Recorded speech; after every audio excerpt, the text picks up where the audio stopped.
जय हिंद दोस्तों, स्वागत है आपका हमारे YouTube channel e learning with Durgesh में।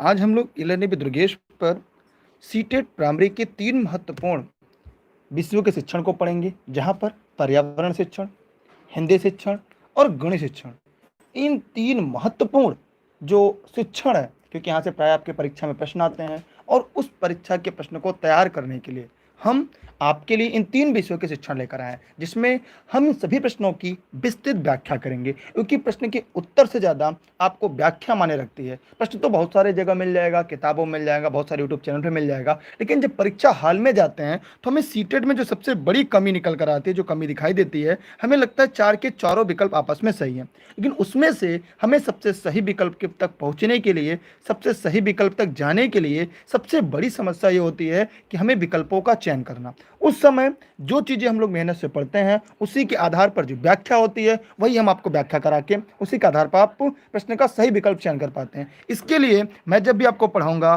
तो एनसीईआरटी, जी हाँ, पूरी तरह से मैं एनसीईआरटी के डेटा का, एनसीईआरटी के शब्दों का ही प्रयोग करूंगा। तो जो साथी एनसीईआरटी की सीरीज पढ़ रहे होंगे, जिन्होंने एनसीईआरटी की तैयारी की होगी, वह ऐसे प्रश्नों को आसानी से कर लेंगे, आसानी से समझ पाएंगे। ठीक है, तो बिना देरी किए मैं आगे बढ़ रहा हूं एक एक प्रश्न की तरफ। वीडियो थोड़ा सा बड़ा होगा क्योंकि मैं आपको व्याख्या के लिए पढ़ाऊंगा। अगर आप सिलेक्शन के लिए पढ़ना चाहते हैं तभी वीडियो को अंत तक देखिएगा, वरना अगर आप सिलेक्शन या बेहतर स्कोर नहीं चाहते थे, वीडियो आपके काम का नहीं है, क्योंकि वीडियो काफ़ी बड़ा होगा और आपके लिए महत्वपूर्ण भी होगा। हम आगे बढ़ रहे हैं एक एक प्रश्न की तरफ। पहला प्रश्न आपके सामने डिस्प्ले पे दिख रहा है। जी हाँ, ये ई लर्निंग विद दुर्गेश की है, क्लासेज है। प्रश्न है, कक्षा 5 का समीर अक्सर समय पर पर्यावरण अध्ययन की शिक्षिका के पास दत्त कार्य जमा नहीं करता, फिर इससे निपटने का सर्वोत्तम सुधारात्मक उपाय हो सकता है। जो लोग वीडियो को लाइव देख रहे हैं सभी लोग फटाफट कमेंट करें और कमेंट करके दिए गए प्रश्न का सही जवाब दें। तो जो साथी लाइव हैं सभी लोग प्रश्न का जवाब दें।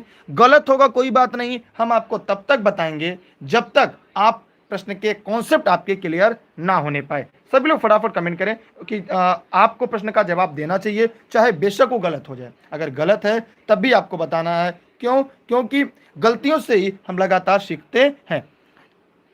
देखिए, यहाँ पे इस प्रश्न का उत्तर जो है मैं इसकी व्याख्या करने जा रहा हूँ। व्याख्या में हम लोग आराम से पढ़ेंगे, इस बात के विषय में प्रधानतः सूचित करेंगे। जी नहीं, देखिए, बच्चा कोई भी गलती करता है, बच्चा काम करता है, बच्चा नहीं करता है, पढ़ता है, नहीं पढ़ता है, या आपकी कक्षा में शरारत करता है, हमें उसकी शिकायत न प्रधानाचार्य से नहीं करनी है। हमें उसे दंड देने के बारे में किसी प्रकार का नहीं सोचना है, चाहे वो दंड सकारात्मक हो चाहे वो दंड नकारात्मक हो। इसलिए यहाँ पर यह प्रश्न का विकल्प गलत हुआ। फिर उसे खेल कूद की कक्षा में जाने से रोकना, ये भी नहीं करना। मैंने आपको ऊपर बताया कि आपको ये क्या कहता है, ये एनसीएफ 2005 है, ये एनसीईआरटी का। अगर आपने पेड क्लास में आपने नोट्स लिया होगा या तो आपने पेड क्लास में पढ़ा होगा, तो एनसीएफ 2005 में इसका साफ साफ जिक्र किया गया है। फिर अनियमितता के कारण पता करना, समीर को परामर्श देना, उसकी अनियमितता के बारे में अभिभावकों के लिए एक नोट लिखना। देखिए, उसे डांट खिलाना, उसे मारना, ये तो नहीं होगा ना, यहाँ पे ये गलत। अब यहाँ पर दिए गए प्रश्न का उत्तर क्या होगा? सी, माने उसके बेचारे के बारे में जानना, वो क्यों नहीं कर पा रहा है, आखिर वो दत्त कार्य जो उसको दिया जा रहा है आखिर ऐसा क्यों नहीं करता।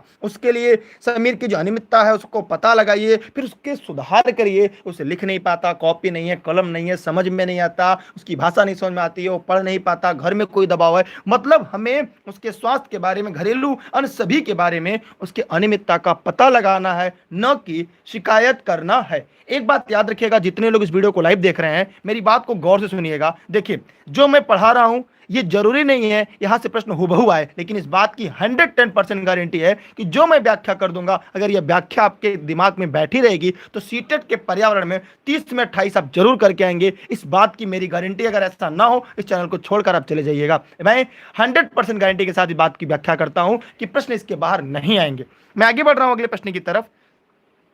अगला प्रश्न आपके सामने है, शायद आपको दिखाई दे रहा होगा और मेरी बात आपको सुनाई भी दे रही होगी। यहाँ पे प्रश्न है, सभी लोग इस वीडियो को लाइक नहीं किया, जिन्होंने पहला काम लाइक कर ले और लाइक करने के बाद वीडियो को सभी साथी को शेयर कर दे। देखिए, आपको पैसे नहीं लगेंगे, लेकिन मेरे जो चीज़ें वो लोगों तक पहुंच जाएंगी। यहाँ पर कह रहा है यह पढ़ाते समय कि कुछ समय के लिए खाद्य पदार्थ जो होते हैं, खाने वाले पदार्थ को कैसे ताज़ा रखा जाए, माने जो हम लोग खाद्य पदार्थ जो खाते हैं उसे कुछ समय के लिए ताज़ा रखा जाए। राधा अपनी कक्षा में निम्नलिखित अनेक तकनीकी की परिगणना करती है। आइए देखते हैं राधा कौन कौन तकनीकी करती है। पहले वो कहती है कि उसे कटोरी में रखती है, कटोरी को खुले बर्तन में रख देती है जिससे ठंडा पानी है।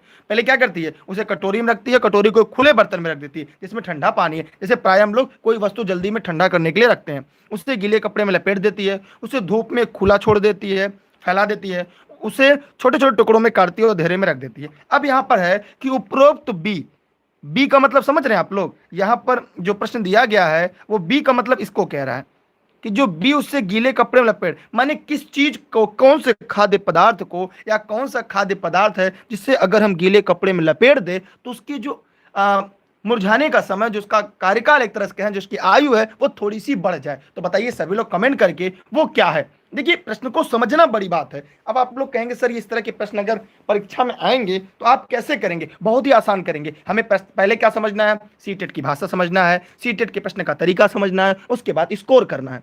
तो यकीनन आप ऐसे प्रश्न को आसानी से कर लेंगे। अब हम क्या करेंगे कि पका हुआ चावल, अगर चावल को कपड़े में लपेट देंगे तो ठंडा हो जाएगा और जल्दी से खराब हो जाएगा। प्याज और लहसुन, प्याज और लहसुन को अगर हम कपड़े में लपेटेंगे तो खराब हो जाएगा। काजू की बर्फी, भैया काजू की बर्फी, जो लोग पास है फटाफट काजू कतरी भेज दें। काजू की बर्फी को लपेटेंगे गीला हो जाएगा। माने धनिया, जो हरा धनिया होता है, इस धनिया को अगर हम गीले कपड़े में रख देंगे, जैसे अगर आप रात को सब्जी लाते हैं और गीला कपड़े में धनिया को रख देंगे तो सुबह तक आसानी से चल पाएगा। मतलब यहाँ पर जो दिया गया प्रश्न है उन सभी का उत्तर तीसरा अर्थात सी राइट आंसर है। जितने लोगों ने दिए गए प्रश्न का उत्तर सी बताया है उन सभी के जवाब पूरी तरह से सही है। ये क्लास आपकी यूट्यूब चैनल पर 7 बजे लाइव चलती है। प्रतिदिन 3 विषयों की शिक्षण पढ़ने के लिए, पर्यावरण, हिंदी, गणित शिक्षण पढ़ने के लिए आप टाइम से लाइव आ जा करिए, जिसकी सूचना आपको टेलीग्राम पे मिलती है। यह क्लास जौनपुर जनपद के से प्रारंभ चलाई जाती है और ऑनलाइन क्लास और नोट्स के लिए यहाँ पर एक नंबर दिया गया है जो शायद भविष्य में आपको काम आए। मैं आगे बढ़ रहा हूं अगले प्रश्न की तरफ। अगला प्रश्न आपके लिए शायद सरल है और महत्वपूर्ण भी है और मैं उम्मीद करता हूं आप इसे देख भी पा रहे होंगे। यहां पर कह रहा है कि कक्षा 5 के विद्यार्थी को घर्षण, घर्षण तो आप जानते हैं, मैं भी आगे इसको बताता हूं, ठीक है। घर्षण प्रकरण माने एक पाठ को पढ़ाते समय शिक्षिका, शिक्षिका कोई भी हो सकती है, जिसे सोनी, मोनी, कोई भी हो सकता है, जितने लोग लाइव देख रहे हैं इसमें से कोई भी हो सकता है, ठीक है। प्रकरण पढ़ाते समय शिक्षिका यह समझाने के लिए अनेक उदाहरण देती हैं कि घर्षण हमारे लिए कई तरह से उपयोगी है। उनके द्वारा दिए गए निम्नलिखित में से कौन सा उदाहरण गलत है? मान लीजिए आप एक शिक्षिका हैं, जैसे जो लोग भी लाइव देख रहे हैं, कोई भी लाइव हो, अगर आप लोग, हाँ बीपी, जैसे बीपी जी हैं, यही बच्चों को पढ़ा के शिक्षिका की बात हो रही, कोई शिक्षिका हो, जैसे आप सोनी जी हैं, मान लीजिए आप सोनी जी हैं और वो बच्चों को घर्षण पढ़ा रही हैं। इन्होंने 4 प्रकार के एग्जाम्पल दिया है घर्षण को समझाने के लिए। अब इसमें से कौन सा गलत है, कौन सा गलत है, यही आपको बताना है। माने 3 सही है और 1 गलत है, वही आप लोग को फटाफट कमेंट करना है और कमेंट करके दिए गए प्रश्न का सही जवाब देना है। जो लोग इस वीडियो को लाइव देख रहे हैं सभी लोग फटाफट कमेंट करें। यार आप लोग वीडियो को लाइक कर सकते हैं, वीडियो को शेयर कर सकते हैं, फेसबुक पे डाल दीजिए, अपने फेसबुक की व्हाट्सएप पे स्टेटस पर, ग्रुप में, अपने फेसबुक ग्रुप में, जितना हो सके लोगों तक पहुंचाइए। इतनी कृपा आप करिए, यकीनन आप सीटेड अच्छे अंकों से क्वालिफाई होंगे, ठीक है। यहाँ पर देखिए मैं आप बताता हूँ, यहाँ पे मैं प्रश्न को बता रहा हूँ। पेन की जो नोक होती है वो पेपर के बीच होने वाले घर्षण के कारण हम लिख पाते हैं। अगर प्लेन पेपर पूरा हो, अगर उस पर लिखना चाहे तो पेन हमारा नहीं लिख पाएगा। उसमें जो पेन में निब में कहते हैं हम लोग छर्रा लगा होता है, वो घर्षण बल के कारण ही हम क्या करते हैं, लिख पाते हैं। माने उन्होंने सही उदाहरण दिया। हम जो जूता और जमीन के बीच होने वाला घर्षण के कारण चल पाते हैं। अगर जूता या चप्पल हमारा प्लेन हो जाए, उसमें डिजाइन खत्म हो जाए तो घर्षण बल नहीं लगेगा, हम स्लिप कर कर गिर जाएंगे। माने ये भी उदाहरण उन्होंने सही दिया। फिर आगे देखेंगे, ब्रेक लगाने पर वहां रुक जाता है। जब हम ब्रेक लगाते हैं तो जो गाड़ी के टायर होते हैं, साइकिल टायर, रुक जाते हैं, लेकिन जब साइकिल के टायर घिस जाते हैं हम लेके किसी के साथ भिड़ जाते हैं। मतलब ये भी सही है। लेकिन कह रहा ऊर्ध्वाधर रूप से फेंकी गई वस्तु के घर्षण कारण हमारे पास वापस आती है, यह गुरुत्वाकर्षण है। ये क्या है, ये उन्होंने किसका उदाहरण दिया, गुरुत्वाकर्षण, ये गुरुत्वाकर्षण के कारण दिया। तो भैया यहाँ पर जिन्होंने ये उदाहरण दिया था उनके उदाहरण क्या थे, यहाँ पर एग्जाम्पल जो थे वो क्या थे, गलत थे। इसलिए दिए गए प्रश्न का जो सही उत्तर है वो सी का राइट आंसर है। जितने लोगों का सी बताया था उन सभी के जवाब पूरी तरह से सही है। जितने लोग इस वीडियो को लाइव देख रहे हैं उन लोग, जितने लोगों ने लाइक शेयर किया है, भगवान करे पहली बार में केवल सीटेट ही ना क्वालिफाई करे बल्कि अध्यापक पात्रता परीक्षा भी उत्तीर्ण करने के बाद जल्दी से अपने पद की तरफ पहुंचे। मैं आगे बढ़ रहा हूं अगले प्रश्न की तरफ। मैं थोड़ा सा, अगर आप शेयर करेंगे, संख्या अच्छी होगी तो मैं अच्छे से समझा रहा हूं। मैं काफी लंबा पढ़ाऊंगा, वरना फिर हम भी आप ही लोग की तरह करेंगे। जब आप लोग को शेयर करने में, लाइक करने में पैसा लगता है तो पानी के साथ प्रयोग करते हुए ज्योति यह देखती है कि स्टील की खाली कटोरी पानी पर तैरती है। स्टील की जो खाली कटोरी है वो पानी पर तैरती है, लेकिन लोहे की एक छोटी सी कील डूब जाती है। ये कक्षा 5 के एनसीईआरटी में कहाँ पर है? ये एनसीईआरटी कक्षा 5 में है और हमारे नोट्स में भी है ये। ठीक है, इस तथ्य द्वारा व्याख्यात क्या मतलब इस तथ्य के द्वारा क्या व्याख्या की जा सकती है? सभी लोग फटाफट कमेंट करेंगे, कमेंट करके दिए गए प्रश्नों का सही जवाब देंगे। ठीक है, क्योंकि रेस के घोड़े रेस में अच्छे लगते हैं, ठीक, खेत में नहीं। अगर किसी ने कहा अगर एक टोकरी में 100 आम रखे गए हैं, अगर उसमें से 80 आम सही हैं बाकी खराब हैं, तो बाकी कितने हुए? 20। तो किसी ने सवाल पूछा कि जो लोगों ने नहीं शेयर किया तो उनके लिए हमने कुछ कहा नहीं। आप समझदार हैं, क्योंकि आपके लिए हम इतनी मेहनत कर रहे हैं और आपको मेहनत करने में समय लगा। देखिए आइए इस बात पर हम लोग देखते हैं। देखिए, लौह पानी की तुलना में भारी और स्टील पानी की तुलना में हल्का होता है। देखिए ये यहाँ पर थियरी, देखिए एक आर्किमिडीज, जैसे यहाँ पे सिद्धांत आपको नहीं बताना है लेकिन वैसे मैं सिद्धांत बता दे रहा हूँ आपको। जैसे आर्किमिडीज का सिद्धांत क्या था? जब किसी भी वस्तु को किसी भी जल में पूर्ण या आंशिक रूप से डुबोया जाता है तो वस्तु द्वारा जो हटाया गया जल होता है उसका भार और वस्तु का भार यदि बराबर है तो वस्तु क्या होगी? वस्तु क्या होगी? बराबर है तो वस्तु बीच में तैरेगी। ठीक, अगर उसके द्वारा हटाए गए जल के भार से कम है तो वस्तु ऊपर तैरेगी। कहाँ तैरेगी? ऊपर। लेकिन भारी है तो डूब जाएगी। क्या होगी? डूब जाएगी। अब यहां पर सेम कील और स्टील के साथ हो रहा है, मतलब यहां पर, ठीक है, यहां पर लगने वाला जो बल है यह गलत है, क्योंकि यहां पर देखिए स्टील की कटोरी पर लगने वाला बल उसके भार की तुलना में ज्यादा, जबकि लोहे कील पर लगने वाला बल उसके भार की तुलना में कम है। इसलिए दिए गए प्रश्न का सबसे जो उपयुक्त विकल्प होगा क्या होगा? सभी लोग फटाफट कमेंट करें और कमेंट करके जवाब दें।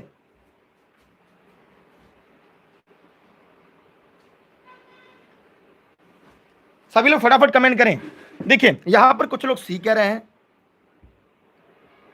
ठीक, यहां पर आप लोगों ने उल्टा बताया है, सी नहीं होकर इसका जवाब बी होगा। मेरी बात को गौर से समझिए, यहां पर बी होगा। लोहे की लगने वाला बल उसके भार की तुलना में ज्यादा है। मैंने कहा जब कोई वस्तु किसी जल में पूर्ण या आंशिक रूप से डुबोई जाती है उसके द्वारा हटाया गया जल के भार से यदि ज्यादा है तो डूब जाएगी। कि डूबने की बात कौन? बी कह रहा है। ठीक, और जब हल्की है तो तैरेगी। मतलब जितने लोगों ने बी बताया था उनके जवाब सही हैं, बाकी लोग के जवाब गलत है। यहाँ पे सी वाले गलत हैं। भैया गलती को स्वीकारिए, लेकिन परीक्षा में गलती मत करिएगा। ये एनसीईआरटी में है, एनसीईआरटी क्लास 6 में भी है, एनसीईआरटी क्लास 5 में भी है। ठीक है, तो दोनों चीजें आप लोग समझते रहिएगा, क्योंकि आप लोग को अगर सिलेक्शन लेना है तो चीजों को स्पष्ट करना पड़ेगा। कुछ लोग कहते हैं सर की क्लास की वीडियो काफी लंबी होती है इसलिए हम लोग लाइक नहीं करते, इसलिए हम लोग शेयर नहीं करते। भैया आपकी जिम्मेदारी, मेरा काम, मैं अपना बेस्ट दे रहा हूं, मैं अपना काम ईमानदारी से कर रहा हूं, क्योंकि इसलिए मैं लगातार बेहतर करता हूं, ईमानदारी से करता हूं, सफलता के पथ पर आगे बढ़ रहा हूं। आप भी अपना काम ईमानदारी से करें। ठीक, मैं आगे बढ़ रहा हूं अगले प्रश्न की तरफ।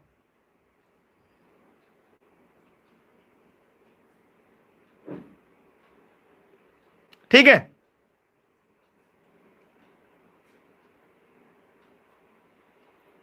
अच्छा एक काम करते, 1 मिनट रुकिएगा थोड़ा सा। एक बार मैं दोबारा समझा दे रहा हूं, एक बार मैं दोबारा समझा दे रहा हूं। देखिए अगर यहाँ पे कोई बर्तन है, जैसे यहाँ पे कोई बर्तन है, इस बर्तन में हम पानी रख देते हैं। मैं आर्किमिडीज का सिद्धांत एक बार पढ़ा दे रहा हूं, मैं देख रहा हूं सकता है विकल्प मैंने गलत तो नहीं बताया, मैं एक बार देख ले रहा हूं। देखिए जब इस में कोई भी वस्तु, किसी भी द्रव में कोई भी वस्तु पूर्ण या आंशिक रूप से डुबोई जाती है, उसके द्वारा हटाए गए जल का भार यदि वस्तु के भार से, उसके द्वारा हटाए गए भार यदि वस्तु के भार के बराबर है तो वस्तु बीच में तैरेगी। यह बात तो आप जान लीजिएगा। लेकिन यदि उसके द्वारा हटाए गए जल का भार वस्तु के भार से हल्का है तो वो क्या होगी? वो तैरेगी। अब लोहे का कील द्वारा हटाया जाता है तो उसका अधिक होता है, लोहा डूब जाता है। आइए देखिए कहा स्टील की कटोरी पर लगने वाला बल उसके भार की तुलना में ज्यादा है। स्टील की कटोरी पर लगने वाला बल उसकी भार की जो तुलना में ज्यादा है, जबकि लोहे के कील पर लगने वाला बल उसके भार की तुलना में कम। मैंने उसके भार की बात कर रहा है, लेकिन ये बल नहीं, मैंने क्या कहा? हटाए द्वारा। यहां पे उपलावन बल की भी बात हो रही है। ठीक है, उपलावन बल की भी बात हो रही है। इसलिए यहां पर दिए गए जो तथ्य है वो ये कह रहा है कि कील पर लगने वाला बल उसकी भार की तुलना में कम है, जिसकी वजह से कील क्या होता है? पानी में डूब जाता है। ठीक, इसलिए इसका उत्तर क्या होगा? बी होगा। एक बार आप लोग अच्छे से देख लीजिएगा इन दोनों में अंतर क्या है। यहां पर वस्तु द्वारा हटाए गए जल की भार है और यहां पे बल शब्द का प्रयोग किया है, यहां पर फोर्स शब्द का प्रयोग किया है। ठीक, इसलिए एक बार आप लोग और भी देख लीजिएगा, बी और सी में कंफ्यूजन आपका क्लियर हो जाएगा। ठीक, बल और हटाया गया द्रव का भार, ये दोनों चीजें अलग अलग होती हैं। मैं आगे बढ़ रहा हूं अगले प्रश्न की तुलना में। अगला प्रश्न आपके बीच है, शायद आपको दिखाई दे रहा होगा कि वायु प्रकरण, वायु प्रदूषण है, एयर पोल्यूशन प्रकरण को पढ़ाने के लिए चार अलग अलग विज्ञान शिक्षक चार तरह की शिक्षण पद्धति का प्रयोग करते हैं। निम्नलिखित में से सबसे बेहतर पद्धति कौन है? यहाँ पे जितने लोग लाइव देख रहे हैं, दीपक जी देख रहे हैं, और मुर्मा जी देख रहे हैं, और सोनी जी देख रहे हैं, और एकता जी देख रहे हैं, जितने लोग लाइव, मानिए चार शिक्षक यहाँ आप लोग, चार शिक्षक वायु प्रदूषण को पढ़ा रहे हैं, लेकिन सबसे ज्यादा बेहतर तरीका किसका है, वही बात आपको कमेंट करके बताना है। मानिए इनमें से सबसे बेहतर तरीका आपको किसका लग रहा है? जिसका लग रहा हो वो कमेंट करके सभी लोग फटाफट बताएं।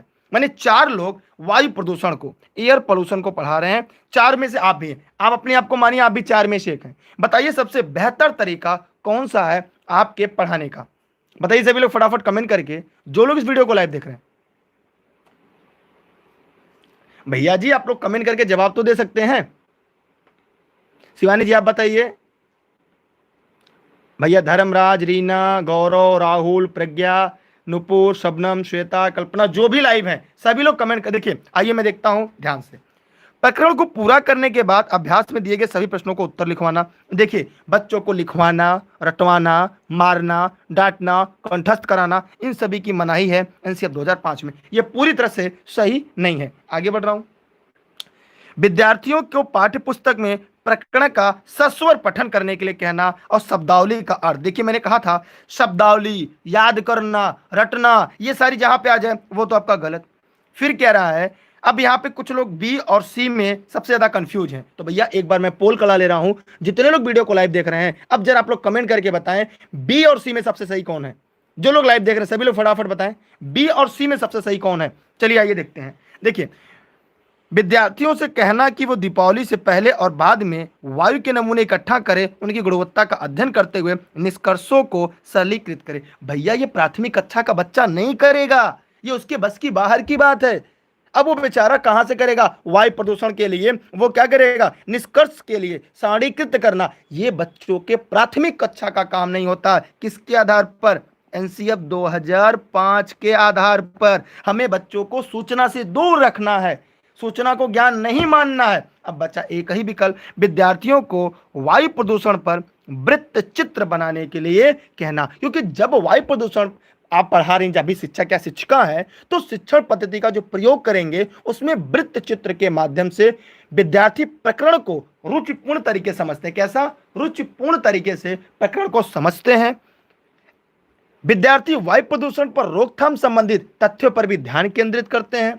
इसके अलावा जो बच्चे दृश्य श्रव्य सामग्री की सहायता से शिक्षण करने पर अधिगम और अधिक अस्थायी होता है। अब बच्चे को दिखाकर जब हम ये काम कराएंगे तो उनका जो अधिगम होगा वो काफी लंबा और अस्थायी होगा। इसलिए यहां पर दिए गए प्रश्न का जो सबसे सही उत्तर है, ठीक है, तो वह क्या होगा? 20 का राइट आंसर होगा। कुछ लोग कह रहे हैं कि उनके पास प्रैक्टिस सेट है और प्रैक्टिस सेट में इसका उत्तर अलग दिया है। देखिए मेरा नाम दुर्गेश जायसवाल है और मैं YouTube channel e learning with Durgesh पर, ई लर्निंग विद दुर्गेश की फेसबुक पेज और यूट्यूब पे मैं पढ़ा रहा हूँ। तो मैं जो पढ़ाता हूँ वह केवल एनसीईआरटी पढ़ाता हूँ। क्या पढ़ाता हूँ? एनसीईआरटी पढ़ाता हूँ। और क्यों पढ़ाता हूँ? क्योंकि मैंने एनसीईआरटी को कई बार पढ़ा है, क्योंकि मैं सिविल का एक बेहतर अभ्यर्थी तो नहीं, एक असफल अभ्यर्थी रहा, लेकिन मैंने एनसीईआरटी को कई बार पढ़ा। तो मैं एनसीईआरटी के आधार पर तथ्यों की व्याख्या करता हूं।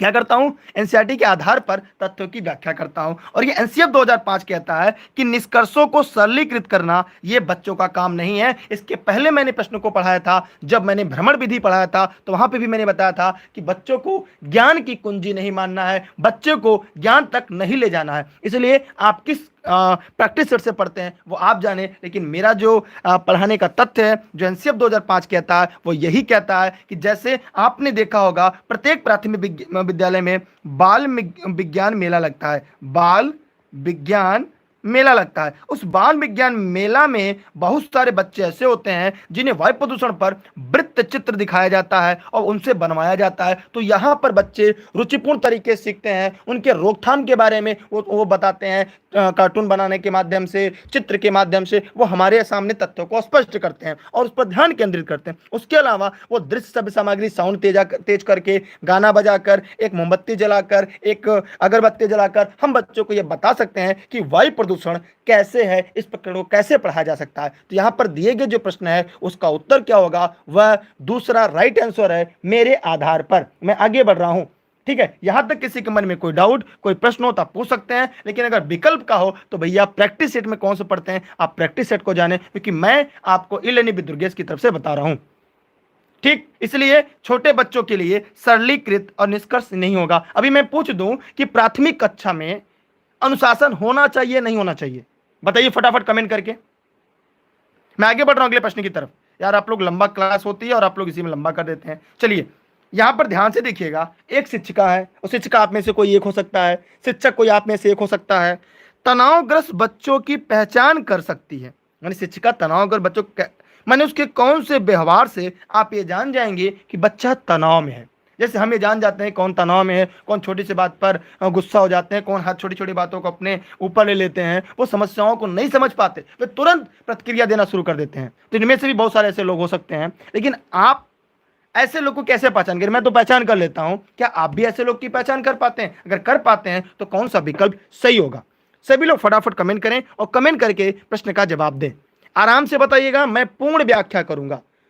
आपसे निवेदन है कि अगर आपको क्लास पसंद आ रही हो, क्लास समझ में आ रही हो, तो शेयर जरूर करिएगा, अपने स्टेटस पे डाल दीजिएगा, अपने व्हाट्सएप ग्रुप पे डाल दीजिएगा, फेसबुक पे डाल दीजिएगा, ठीक है। विद्या माई कसम है, सभी लोग वीडियो को लाइक और शेयर कर दें।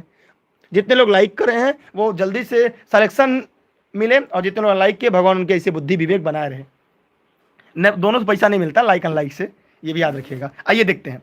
देखिए यहां पर अति सक्रियता, अगर कोई बच्चा अति सक्रिय है इसका मतलब तनाव में है। जैसे कक्षा में जब कोई पढ़ाया जाता है, कोई बच्चा कहता है मैम मैं पहले बनाऊं, मैम मैंने बनाया है, मैम होमवर्क मेरा हो गया, मैम मेरा सवाल हो गया। अगर कोई बच्चा अति सक्रिय है, हाइपर एक्टिविटी वाला है, इसका मतलब ये नहीं हो तनाव। इसका मतलब क्या है, वह बच्चा प्रखर बुद्धि वाला है और वह विशिष्ट बालक के अंतर्गत आता है, ठीक है। यहां पर क्या होगा, यह उसके व्यवहार को नहीं बताता।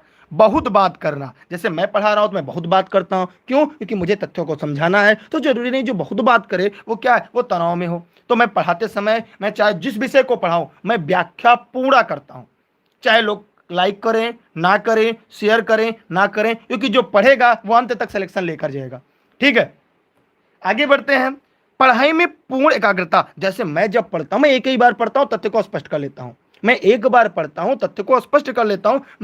मेरी याददाश्त सही है कि एकाग्रता ऐसा होता है, मुझे नहीं पता मैं ऐसा क्या, मैं कोई भी तथ्य होता मैं एक ही बार पढ़ लेता हूं और फिर मैं अच्छे से पढ़ा लेता हूं। इसका मतलब ये नहीं मैं तनाव में हूं, मतलब ये भी गलत, ये भी। आक्रामक व्यवहार से, मतलब छोटी छोटी बातों पर आक्रामक हो जाना, छोटी छोटी बातों पे जैसे बच्चे नाराज हो जाते हैं, गुस्सा कर लेते हैं, कहते हैं नहीं ये नहीं करना, वो मतलब थोड़ी छोटी बातों पर अपने आप को क्या करना, तुरंत प्रतिक्रिया देना। ऐसे बच्चे प्रायः तनाव से घिरे होते हैं और अधिगम प्रक्रिया के दौरान बच्चों में यह चीजें प्रायः देखने को मिलती है, ठीक। इसलिए यहां पर दिया गया जो प्रश्न है, सभी लोगों ने क्या है, ए इसका राइट आंसर बताया है। हाइपर एक्टिविटी के बारे में मैंने बता दिया, और जो लेट से जुड़े होंगे थोड़ा सा वीडियो पीछे करके देख लेंगे। मैंने हाइपर एक्टिविटी, बहुत बात करना, पढ़ाई में पूर्ण एकाग्रता, मैंने चारों विकल्प की व्याख्या कर दी। जो स्टार्टिंग से वीडियो को देख रहे होंगे उन्हें सारी बातें समझ में आ रही होंगी, क्योंकि अगर इससे बेहतर पर्यावरण सीरीज या पर्यावरण, गणित और हिंदी शिक्षण कोई पढ़ा दे, इस चैनल को अनसब्सक्राइब करके चले जाइएगा, क्योंकि आपके भविष्य से बढ़कर मेरा चैनल नहीं है। मैं इस बात की 100% गारंटी देता हूं। अगर आप तथ्य को अच्छी तरह समझ लेंगे, सीटेट पास होने से कोई भी माइकलाल आपको रोक नहीं पाएगा। मैं आगे बढ़ रहा हूं अगले प्रश्न की तरफ, लेकिन आपको अंत तक बने रहना पड़ेगा। अगर आप ये सोचे तुरंत आया, तुरंत आपको हलवा बना के दे दो, आप खा ले और आपका सीटेट हो जाए, तो ऐसा नहीं है। आपको सीटेट के लिए समय देना पड़ेगा, ठीक है। यहां पर देखिए, अभिभावक शिक्षक अंतःक्रियाओं को उपलब्ध कराने का मुख्य उद्देश्य क्या है? सभी लोग फटाफट कमेंट करें, ठीक। सभी लोग फटाफट कमेंट करें। मैं अच्छों के लिए अच्छा बोल सकता हूं, बुरों को जब अच्छा बोलने लगेंगे तो अच्छे की वैल्यू कम हो जाएगी। इसलिए हमेशा अच्छे को अच्छा, बुरे को बुरा बोलना सीखिए, ताकि अच्छे की वैल्यू रहे। अगर मैं पास और फेल वालों को एक ही नाम से अगर पुकारा जाए, तो फेल होने वाले और पास होने वाले में कोई अंतर नहीं होगा। इसलिए याद रखिएगा, लाइफ में हमेशा अच्छा अच्छा और बुरे को बुरा जरूर कहिएगा, वरना अच्छे वालों की कोई भी वैल्यू नहीं रह जाएगी। यहां पर दिए गए प्रश्न में 4 विकल्प हैं आपके पास, चारों विकल्प में से किसी एक विकल्प का चयन करना है। आइए मैं तथ्यों की व्याख्या करता हूं, आप लोग जवाब तुरंत क्या करिए। देखिए बहुत सारे लोग हैं वीडियो को लाइव देखते हैं, उसका जवाब नहीं करते। भैया आप जवाब देते हैं तो एक बात स्पष्ट होती है कि जो प्रश्न परीक्षा में बताते हैं वो यही बता लीजिए, तो आपके अंदर धड़क खुलती है, प्रश्नों के उत्तर एनालिसिस करने का तरीका आपके अंतर्गत आता है, आपके अंदर स्पीड आती है। इसलिए आपको प्रश्न का उत्तर जरूर टाइप करना चाहिए। बाकी आपकी इच्छा, आप स्वतंत्र हैं, क्योंकि मेरे कहने पर आप मत करिए, क्योंकि आपको सिलेक्शन लेना है, मेरे कहने पर नहीं, आपकी मेहनत पर मिलेगा। यहां पर देखिए विद्यालय में हो रहे क्रियाकलाप के बारे में जानकारी को साझा करना। यहां पर देखिए विद्यालय में हो रहे क्रियाकलाप के बारे में जो जानकारी करना है वह तो जरूरी है, लेकिन इसका उद्देश्य नहीं है। एक यहाँ पे मुख्य उद्देश्य पूछा, ये मुख्य उद्देश्य नहीं है भाई, अभिभावक को तो अवगत कराना है, ये बात आपको पता है। फिर एक दूसरे की कमियां उजागर करना। मैंने आपको बताया है हमें बच्चों की गलतियों से सीखना है। यहाँ पर एक लेसन है अधिगम, जिसमें थांडाइक को आपने पढ़ा होगा। थांडाइक कहते हैं बच्चा गलती करके सीखता है। जैसे मैं आपको कहता हूं जितने लोग लाइव हैं, चाहे वो 150 हो चाहे 200 हो, जितनी भी संख्या हो, सभी लोग कमेंट करके जवाब जरूर दिया करें। ठीक, आगे एक दूसरे के साथ सामाजिक संबंध विकसित करना। देखिए संबंध विकसित करने से अभिभावक शिक्षक की अंतःक्रिया को उपलब्ध नहीं उद्देश्य होगा। पुनर्बलन और सुधार के लिए बच्चे की योग्यता और कमजोरियों के बारे में चर्चा करना। सभी बच्चे एक जैसे नहीं होते, कुछ मेरी तरह मंदबुद्धि बालक होते हैं, कुछ आपकी तरह प्रखर सामान्य बुद्धि बालक या बालिका होते हैं। तो सभी की जो बौद्धिक क्षमता है वो सभी की अलग अलग होती है। तो उनके बाद उनके पुनर्बलन में, उनके सुधार में बच्चों की योग्यता कमजोरी के बारे में चर्चा करना। आपके लड़के की ये कमजोरी है, उसका वीक पॉइंट है, ये उसका स्ट्रांग पॉइंट है। बहुत सारे लोग पढ़ने में बड़े तेज होते हैं, थोड़ी थोड़ी बातों पर बड़े बड़े मुंह बनाना शुरू कर देते हैं। तो ऐसे लोग भी आपको देखने को मिलेंगे, आपकी कक्षा में मिलेंगे। उन बातों को बच्चों के अभिभावक तक पहुंचना, इसका मुख्य उद्देश्य है कि उनका जो बच्चा है आपकी कक्षा में क्या कर रहा है, ठीक है, और उसकी एक्टिविटी क्या है, और उसकी एक्टिविटी की सकारात्मक रिपोर्ट देना, उन पर उनसे चर्चा करना, उन्हीं कमियों को जानना, उन्हीं कमियों को सुधार करना। यह शिक्षक को करना है। कहां पर? एनसीईआरटी के आधार पर, एनसीईआरटी 2005 के आधार पर। मैं आगे प्रश्न की तरफ बढ़ रहा हूं। जितने लोग को क्लास समझ में आ रही होगी वाई कमेंट करें, जितने लोग को नहीं समझ में आ रही है वो यन कमेंट करें कि प्रतिदिन शाम को ई लर्निंग विद दुर्गेश पर जूनियर की प्राइमरी की classes e learning with Durgesh free चलती है। और सबसे बड़ी बात, ये जो क्लास चल रही है संस्कृत की भी 10:30 बजे से चलेगी, और 7 बजे से आपकी ईवीएस, गणित और हिंदी शिक्षण चलेगा, तीनों शिक्षण। उसके पहले विज्ञान, गणित और अंग्रेजी शिक्षण चलता है, फिर उसके बाद सीडीपी चलेगा। तो सारी क्लासेस क्रमवाइज चल रही हैं आपके लर्निंग विद दुर्गेश पर। मैं आगे बढ़ रहा हूं अगले प्रश्न की तरफ। इन सभी क्लास के लिए आप लोग टेलीग्राम पे जुड़िए। जो लोग अभी तक टेलीग्राम पे नहीं जुड़े, डिस्क्रिप्शन में उसका नंबर होगा, टेलीग्राम पे वहां पे जुड़ सकते हैं। Online class, notes, video lecture भी ई लर्निंग विद दुर्गेश पर उपलब्ध है। सभी बड़े शहर, मैं आप लोग कहते होंगे सर बढ़ाते रहते हैं और यस या नो लिखने कहते हैं, क्योंकि मैं आपके दिमाग को हमेशा व्यस्त रखना चाहता हूं। जब आपका दिमाग व्यस्त रहेगा तो आप हमेशा नई चीजें करेंगे, आपके अंदर रचनात्मक गुण का विकास होगा और आप हमेशा बेहतर करने के लिए आगे बढ़ेंगे। सभी बड़े शहर सड़कों पर भारी संख्या में वाहनों के कारण वायु प्रदूषण की समस्या का सामना कर रहे हैं। ये तो हम लोग भी देखते हैं, जिसे हम जाम कहते हैं। पर्यावरण संरक्षण के लिए शहर के लोग व्यक्तिगत रूप से किस माध्यम का सहयोग, अपना सहयोग दे सकते हैं? सभी लोग फटाफट कमेंट करें, कमेंट करके जवाब दें। जो लोग इस वीडियो को लाइव देख रहे हैं सभी लोग इस प्रश्न का जवाब देंगे। टेलीग्राम पे डिस्क्रिप्शन में लिंक है, नहीं तो दुर्गेश सर सर्च करिएगा बिना स्पेस के, ई लर्निंग विद दुर्गेश से जुड़िएगा। ऑनलाइन क्लास और नोट्स के लिए 6306344367 पर व्हाट्सएप करके घर बैठे आप एनसीईआरटी पैटर्न के सभी नोट्स प्राप्त कर सकते हैं ऑनलाइन। ठीक, यहां पर ध्यान से देखिए, मेरी बात समझिएगा। जैसे आप लोग स्कूल जाते हैं, छोटा सा मैं कल्पना करता हूं, सभी लोग स्कूल जाते हैं, कुछ लोग स्कूटी से जाते हैं, कुछ लोग बाइक से जाते हैं, कुछ लोग रोडवेज से जाते हैं, कुछ लोग टेम्पो से जाते हैं, सब अलग अलग वाहनों से जाते हैं। तो जो बाइक से जाते हैं एक पर एक बैठ के जाता है। यहां पर क्या करना है? यहां पर एक ही बात करना है कि इनको कैसे प्रदूषण को कम किया जाए। तो भैया फटाफट कमेंट करें आप लोग। देखिए आइए इसके बारे में बात करते हैं। कुछ लोग विकल्प ए बता रहे हैं, पहले मैं ए पे चर्चा करता हूं। कह रहा है कि पर्यावरण सुरक्षित सीमा के लिए व्यक्तिगत वाहन की इंजन की नियमित जांच करना। देखिए व्यक्तिगत इंजन की जांच करना और ना करने से पर्यावरण पर, बड़े शहरों पर भारी संख्या में वाहनों का जो समस्या है पर्यावरण, वो खत्म नहीं हो पाएगी। इसलिए यह आप अपना सहयोग दे सकते हैं, यहां से सहयोग नहीं दे सकते। फिर कह रहा है आने जाने के लिए सार्वजनिक यातायात की व्यवस्था करना। यहां पर इसका उत्तर बी होगा। कैसे भी होगा, आइए मैं इसको अच्छे से डिफाइन करता हूं। जैसे कोई स्कूटी से जाता है, कोई बाइक से जाता है, कोई अपने बुलेट से जाता है, अलग अलग लोगों से अलग अलग तरह के लोग जाते हैं। मान लीजिए आपकी कक्षा में 40 लड़के पढ़ते हैं, पता चला 10 लड़कियां स्कूटी से, 5 लड़के बाइक से आते हैं, बाकी कुछ लोग अपने साइकिल से आते हैं। अगर ये 10 स्कूटी से आते हैं, 10 के धुएं, 5 के 15 के धुएं निकलेंगे। अगर ये एक बस से आते या एक टेम्पो से आते तो एक टेम्पो से प्रदूषण होता, बाकी से नहीं होता। तो वहां पर क्या है, सार्वजनिक वाहन का प्रयोग करना। जी हाँ, जूनियर की क्लास प्रैक्टिस सेट लगातार चलती है, उसकी क्लास की टाइमिंग सर कितने बजे है? और टेलीग्राम पे मुझे ध्यान नहीं आ रहा है, शायद 5 बजे से क्या, जूनियर नहीं 5:30 बजे से, जूनियर क्लास 5:30 बजे से है।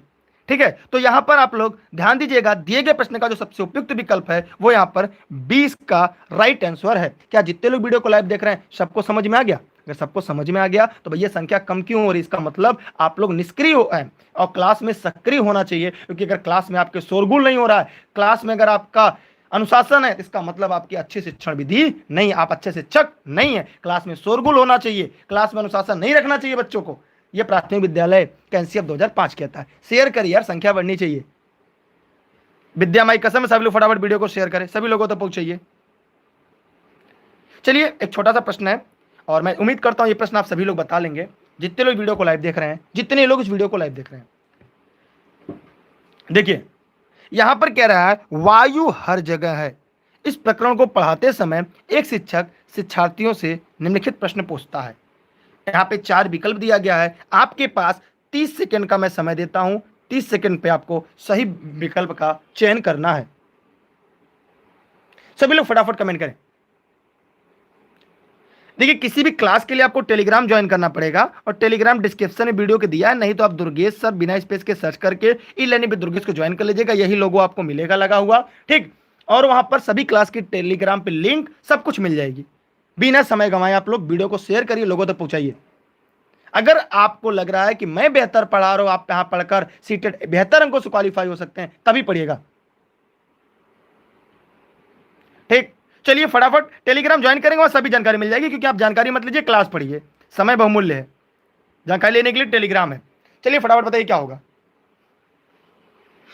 चलिए ध्यान दीजिएगा, अब मैं एकदम आराम से इसको समझा रहा हूं, एकदम बढ़िया से। किसके आधार पर? एनसीईआरटी के आधार पर। अच्छा कुछ लोग ऑनलाइन क्लास, देखिए ऑनलाइन क्लास के लिए 6306344367 पर व्हाट्सएप करके ऑनलाइन क्लास नोट संबंधित आप जानकारी यहां से लेंगे। अब मैं यहां पे बता रहा हूं, देखिए क्या मृदा में वायु है? अभी बच्चा जिसे मैं पूछूंगा कि मैं आपसे पूछा, ठीक है, ठीक है, यहां पर ध्यान से देखिएगा, क्या मृदा में वायु है? एक बड़ा प्रश्न है। जैसे मैंने आपसे पूछा कि क्या मृदा में वायु है, तो आप क्या करेंगे? आप उसमें क्या करेंगे? इसको वर्गीकरण करेंगे, संवेगात्मक करेंगे, अवलोकन करेंगे, उस पर चिंता करेंगे, सोचेंगे हाँ यार मृदा में वायु है कि नहीं है। अगर नहीं है तो केचुआ जो होता है वो जमीन में कैसे रहता है, चूहा जमीन के अंदर कैसे जिंदा रहता है? इसका मतलब कि क्या है, उसमें वायु है। फिर क्या पानी के अंदर वायु है? अगर पानी के अंदर वायु नहीं है तो उसमें ऑक्सीजन कैसे है? अगर ऑक्सीजन नहीं है तो गलफड़े से सांस कैसे लेती है मछलियां? इसका मतलब बच्चे सोचेंगे यार पानी में वायु है तभी तो लोग जिंदा है, इसलिए वो सोचेगा हाँ, इसमें चिंता करेगा। क्या हमारे शरीर में भी वायु है? अब बच्चा क्या करेगा, अपने मुंह से फूकेगा, जब फूकेगा तो गुब्बारा फूल जाएगा। हथेली पर जब हवा मारेगा उसको क्या पड़ेगा, भार पता चलेगा, तो जानेगा हाँ यार हमारे शरीर में भी तो वायु है। फिर इसका मतलब ये भी सही है, क्या हमारी हड्डी में भी वायु है? क्या हमारी हड्डियों में भी वायु है? इस विषय के लिए है या नहीं, शायद नहीं है। इस विषय के लिए बच्चा क्या करेगा, चिंतन करेगा। मतलब यहां पर दिए गए प्रश्न का जो सही उत्तर है वो क्या होगा, 20 का राइट आंसर है। माने बच्चे को चिंतन करना है, बच्चा सोचेगा। ठीक, यहां पर क्या होगा, बच्चे को चिंतन करना है। जैसे मैं कह दूं, अगर आप शिक्षक हैं और बच्चों को यह पढ़ाना है कि वायु में भार होता है तो कैसे पढ़ाएंगे? एकदम आसान तरीका, बच्चों को कैसे पढ़ाएंगे, वायु में भार होता है। क्योंकि अगर केवीएस के इंटरव्यू में यह प्रश्न पूछा जा चुका है, अगर आपने केवीएस, क्योंकि मेरे यहां से काफी लड़के जो सिलेक्ट हुए हैं, ठीक है, तो केवीएस के इंटरव्यू में पूछा गया था पिछली बार कि वायु में भार होता है, अगर एक अध्यापक है तो कैसे पढ़ाएंगे? एकदम आसान तरीका मैं बता रहा हूं, ध्यान से सुनिएगा। ये आपके सीटेट में भी काम करेगा, केबीएस के इंटरव्यू में भी काम करेगा। ठीक, ये मेरी बात को ध्यान समझिए। देखिए उन्होंने कहा कि जैसे बच्चे जब दीपावली खत्म होती है तो यहाँ पर जो दीप जला जाते हैं उससे बच्चे क्या करते हैं, प्रायः तराजू बनाते हैं। क्या बनाते हैं बच्चे? प्रायः क्या बनाते हैं? तराजू बनाते हैं। तो एक काम करिए, दो गुब्बारे लीजिए। क्या करिए? दो गुब्बारे लीजिए, उनको समान मात्रा में फुला लीजिए। अब फुलाने के बाद क्या करिए? उन्हें एक डंडे में के दोनों छोर पर बांध दीजिए। क्या करिए? डंडे के दोनों छोर पर बांध दीजिए और उसको पकड़िए, बच्चों के सामने पकड़िए। बच्चा देखता है दोनों के भार बराबर है। अब क्या करिए? किसी एक गुब्बारे में, जैसे ये बी है, इसको सी कर देते हैं, किसी एक गुब्बारे में सुई चुभोइए। जब सुई चुभोएंगे ये पिचक जाएगा और क्या हो जाएगा? डंडी नीचे की तरफ आ जाएगा। अब बच्चे जान जाएंगे इसका मतलब ये हवा निकल गया इसलिए हल्का हो गया, और ये वाला क्या हो गया? भारी हो गया। ये ऊपर चला गया और ये नीचे। बच्चे के दिमाग में तुरंत आएगा कि इसका मतलब वायु में भार होता है। अब हथेली लीजिए और हथेली पर फूकिए, जैसे अपने हाथ की जो हथेली होती है, ये मुझे चित्र बनाने नहीं आता, ये आपकी जैसे हथेली है, मान लीजिए किसी की हथेली है, इस हथेली पर जोर से फूकिए। मेरा आर्ट बड़ा गंदा है इसलिए सॉरी। हथेली पर फूकिए। जब हथेली पर फूकते हैं क्या उस पर बल काम करता है? क्या उस पर भार लगता है? इसका मतलब वायु में भार होता है। ठीक है, यहां तक क्लियर हुआ कि अवलोकन का मतलब क्या है? आइए, मैं किसी ने पूछा कि अवलोकन के बारे में भी समझाइए। ठीक है, तो मैं अवलोकन के बारे में भी यहां पे स्पष्ट कर देता हूं। ठीक है, आइए मैं अच्छे से स्पष्ट कर रहा हूं। भैया आप लोग शेयर कर देंगे, आपकी संख्या कम हो जा रही है बढ़ने की जगह। आप लोग बढ़ाइए संख्या, मैं आपको अवलोकन ही पढ़ा रहा हूं। अवलोकन क्या है आइए मैं ध्यान से बता रहा हूं। अब उसमें से इसी में कोई बच्चा क्या कर रहा था, वो एक बात ध्यान से देख रहा था, क्या कि टीचर थे। मेरी बात समझिएगा, टीचर ने क्या किया, मेरी बात को गौर समझिएगा। टीचर ने क्या किया, पहले एक डंडी लिया, डंडी में दो गुब्बारे लिए, दोनों गुब्बारे को उन्होंने क्या किया, पहले उन्होंने फुला दिया। ठीक है, दोनों क्या किया, उन्होंने फुला दिया। फुलाने के बाद उनको एक रस्सी से बांध दिया, और रस्सी से क्या किया, बांध दिया। बांधने के बाद हम लोग को दिखाए बराबर मात्रा में था। उसके बाद एक गुब्बारे को उन्होंने सुई चुबो दिया, एक गुब्बारा नीचे हो गया। इसका मतलब वायु में भार होता है। लेकिन उसने सारी प्रक्रिया का क्या किया, अवलोकन किया। अब वो घर जाकर जब प्रक्रिया को दोहराता है वो पूरी तरह से कर पाता है, मतलब उसने अवलोकन किया। यहां पर उसने क्या किया, उस तथ्य को अवलोकन किया। जैसे बीज को बोने के बाद पेड़ तक कैसे बनता है, बच्चे को हर एक स्टेप के बारे में जानकर लिखकर समझना जो है वो अवलोकन करना है। अब कहेंगे सर ये वर्गीकरण क्या है, इसे क्लासिफिकेशन कहते हैं। जैसे कक्षा में कह दिया जाए कि कितने लड़के ऐसे हैं जितने लोग टिफिन लाए हैं, कितने लोग टिफिन नहीं लाए हैं, कितने लोग रोटी लाए हैं और कितने लोग सब्जी लेकर आए हैं, सभी को अलग अलग बताओ। तो कहते हैं सर 5 लोग रोटी लाए हैं, 5 लोग चावल लाए हैं, 3 लोग टिफिन नहीं लाए हैं, 2 लोग मैगी लाए हैं, सर 8 लोग ब्रेड लाए हैं। इस प्रकार बच्चों ने चीजों को अलग अलग किया मध्याह्न भोजन के आधार पर। इसका मतलब ये हो गया कि बच्चों ने वर्गीकरण किया, बच्चों ने क्लासिफिकेशन किया। यहां पर क्या होगा, बच्चों ने क्लासिफिकेशन किया। अब संवेगात्मक कौशल क्या होता है, अब बच्चों के अंदर के गुण जो बाहर निकल कर आते हैं उसे हम संवेगात्मक कौशल के नाम से जानते हैं। मतलब यहां पर जो प्रश्न आपका दिया गया था उसका जो सबसे उपयुक्त विकल्प है वो आपका बी होगा, चिंतन कौशल। जैसे मैं आपसे कहूंगा क्या यहां पर ई लर्निंग दुर्गेश पर आप पढ़कर सीटेट को उत्तीर्ण कर पाएंगे, तो आपके मन में यह बात उठेगी मैं कर पाऊंगा या नहीं, आपके मन में चिंता होगी और आप कहेंगे सर की क्लास पेड क्लास में कम चीजें पढ़ाई जाती हैं। लेकिन आपको यह पता होना चाहिए कि कम चीजें पढ़ाकर भी सिलेक्शन दिया जा सकता है, कम चीजें पढ़ाकर भी सिलेक्शन दिया जा सकता है। तो आपने क्या किया, चिंतन किया। मैंने जैसे देखा, मैंने क्या किया, यह अवलोकन किया कि आप लोगों में से कुछ लोग वीडियो को लाइव देखते हैं लेकिन उनको शेयर करना और लाइक करने में कठिनाई होती है। फिर ऐसे लोग को देखकर अपना मनोबल टूटता है और लगता है यार इतना मेहनत क्यों करो, जब लोग शेयर नहीं करते, जब लोग लाइक नहीं करते। तो ये अवलोकन किया। फिर वर्गीकरण, फिर मैंने ये देखा कि कुछ लोग केवल टाइम पास करने आते हैं, आएंगे और चले जाएंगे, कि कुछ बच्चे ऐसे होते हैं जो पूरी ईमानदारी से पूरी मेहनत से पढ़ते हैं और प्रतिदिन क्लास में टाइम से आते हैं और 10-10 लोगों को प्रतिदिन कक्षा के बारे में बताते हैं। फिर मैंने क्या किया, उनका वर्गीकरण किया, उनका क्लासिफिकेशन किया। फिर संवेगात्मक कौशल, फिर मैंने क्या किया कि इन सबको देखने के बाद मुझे लगा यार किसी कैरियर से नहीं खिलवाड़ करना चाहिए, लोग पढ़ें या ना पढ़े, मुझे हर प्रश्न की विस्तृत व्याख्या करनी चाहिए। इसके लिए मुझे लाइव आने के बाद मुझे उनके जीवन के खिलवाड़ ना करके हमें तथ्यों को व्याख्या करना चाहिए, क्योंकि उनकी कैरियर से बढ़कर हमारी क्लास नहीं है। इसको हमने क्या किया, संवेगात्मक कौशल लिया। इस प्रकार हमने चारों विकल्प के बारे में बता दिया। अब मैं बढ़ रहा हूं अगले प्रश्न की तरफ। ज्यादा पढ़ना माने नहीं रखता, सिलेक्शन माने रखता है। इसलिए याद रखिएगा कि आप ये मत सोचिएगा कि सर प्रश्न कम क्यों हो रहा है, प्रश्न के लिए सिलेक्शन के लिए आप पढ़ रहे हैं। मैं आगे बढ़ रहा हूं, स्क्रीनशॉट चाहे तो कर लें। अगर आप सिलेक्शन के लिए पढ़ रहे हैं तभी आप पढ़िएगा, वरना इसलिए नहीं कि प्रश्न सर आप कम कराएं, प्रश्न तो आपको और कराना चाहिए। जी नहीं, आप सिलेक्शन के लिए पढ़ रहे हैं। चलिए अगला प्रश्न आपके लिए है, निम्नलिखित में से भोजन बनाने का सबसे अच्छा तरीका कौन सा है? प्राय महिलाएं भोजन बनाती हैं, और जितने लोग भोजन बनाती हैं वे सभी लोग जरा कमेंट करें और कमेंट करके बताएं कि भैया सबसे अच्छा तरीका क्या है भोजन बनाने का। पुरुष भी बनाते हैं नो डाउट, मुझे तो रोटी बनाने, मैं तो रोटी गोल बना ही नहीं पाता, वो भारत के नक्शा उक्सा बना लेता हूँ, रोटी नक्शे की तरह बनता है, कभी गोल ही नहीं बनता। तो आप लोग फटाफट कमेंट करें कैसे। एकदम हलवा प्रश्न है, किसी का गलत नहीं, मैं यहाँ पे आप व्याख्या तो करना नहीं है कि भैया सर ये बताइए कि आपको कैसे व्याख्या करना है, एकदम हलवा है। यहां पर हम देखेंगे बैक्टीरिया नष्ट करने सब्जियों का, अरे भैया ये आइए कि पहले उसको धो ले तब काटे, क्योंकि अगर ये एनसीईआरटी में यार सब मेरे नोट्स में है, अगर आपने पढ़ा होगा मेरी नोट्स, आप पेड क्लास के मेंबर जो होंगे क्लास के साथ नोट्स भी पढ़िए तो आपको पूरा ये पता होगा कि पहले सब्जी को धो लो तब काटो, क्योंकि काटने के बाद धोएंगे तो क्या होगा, उसकी जो खनिज लवण और विटामिन से तो धुल जाएंगे ना।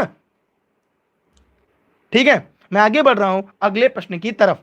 क्या आप लोग प्रतिदिन क्लास में रहेंगे? 8:30 बजे सीडीपी क्लास चलेगी, भूलिएगा मत। 9:30 बजे क्लास जीएस की, 10:30 बजे संस्कृत की। मैं आगे बढ़ रहा हूं अगले प्रश्न की तरफ, सबकी लिंक टेलीग्राम पर मिलेगी।